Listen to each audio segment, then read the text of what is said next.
எமிதீப்ஸ் audio நாவல் வாசகர்களுக்கு RJ ஆனந்தியின் வணக்கம். வாருங்கள் கேட்டு மகிழலாம் குடும்ப நாவலான கண்ணாம்பூச்சியாடும் பட்டாம்பூச்சி. அத்தியாயம் 6. மருத்துவமனை. அப்பாவை மன்னிச்சிருமா பல்லவி, உனக்கு இப்போதைக்கு கல்யாணம் பிடிக்கலையோன்னு நினச்சேன்.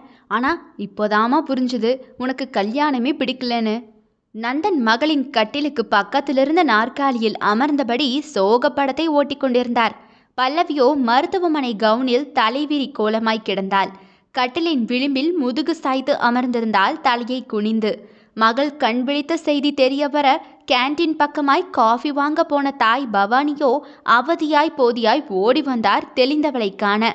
மாப்பிள்ளை கிட்ட பேசி எப்படியாவது அப்பா உனக்கு டைவர்ஸ் வாங்கி தந்துடுறமா, தழுதழுத்த குரலில் நந்தன் சொல்லி கொண்டிருக்க அரை கதவை திறந்து உள்ளே நுழைந்தார் பவானி. வருகை என்னவோ சாந்தலட்சுமிதான். ஆனால் அதற்கு பிறகான ஆக்ஷன் தான் சாமுண்டேஸ்வரியாக இருந்தது. எதுக்குடி பொழைச்ச, எதுக்கு அப்படியே ஒரே அடியா செத்து தொலைய வேண்டியது தானே? உள்ளங்கைகள் சிவந்து போக பல்லவியின் தோள்கள் கைகள் என்று வஞ்சகமின்றி நலங்கு வைத்தார் தாய் பவானி. பவானி விடு, என்ன பண்ற? தடுத்தார் நந்தன். நீங்க சும்மா இருங்க என்று கணவரின் கைகளை ஓரம் தள்ளி சினம் தனியா குரலில் சத்தம் போட்டார் பவானி. போனவளை எப்படி தலை முழுகிட்டு இருக்கோமோ அதே மாதிரி உனக்கும் ஒரு சொம்பு பாலை ஊற்றிட்டு நிம்மதியாக இருந்திருப்போம். நானும் உங்கள் அப்பாவும். எதுக்கு திரும்ப உயிரோட வந்த? எங்கள் உயிரை எடுக்கவா? சொல்லுடி சொல்லு. மீண்டும் ஒரு நலங்கு ஸ்டேஷன் ஆரம்பிக்க நல்ல வேலை அதற்குள் நந்தியாய் அறைக்குள் நுழைந்தான் யாஷ். அத்த, முதல் முறை அழைப்பில் அழுத்தம் கொண்டான். பிடித்த கல்யாணமோ பிடிக்காத பொண்டாட்டியோ, யாஷை பொறுத்தமட்டில் தோளுக்கு மேல் வளர்ந்தவர்களிடத்தில் யாராகினும் கோபத்தை பேச்சுவார்த்தையோடு நிறுத்தி கொள்ள வேண்டும். மீறி இப்படியான அடிப்பிடிகள் மேலும் நிலைமையை மோசமாக்கிவிடும் என்று நம்புபவன் அவன். அப்படி இருக்க அவன் கண்முன் பல்லவியை அவள் மம்மி வெளுத்து கட்டினால் சும்மாவாயிருப்பான்? மருமகனின் முகம் காட்டத்தில் கடுகடுக்க நந்தன் மனைவி பவானியை துரிதப்படுத்தினார் இளஞ்சோடிகளை தனியே விட்டு அறையிலிருந்து வெளியேற. தாய் தந்தை இருவரும் அறையை விட்டு வெளியேறிட பல்லவியோ ஏதும் நடவாதது போல அவளின் கூந்தலை அள்ளி முடிந்தாள். அவளை நோக்கி வந்த யாஷோ உள்ளியவளின் எதிரே நின்று பேச்சை ஆரம்பித்தான்.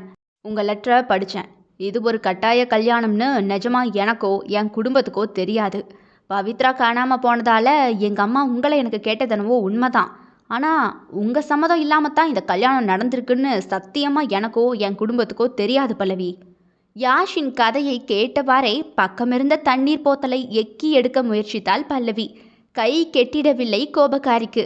யாஷ் தான் எடுத்து கொடுத்து உதவினான். அதற்கு கூட அம்மணி ஒரு வார்த்தை நன்றி சொல்லவில்லை.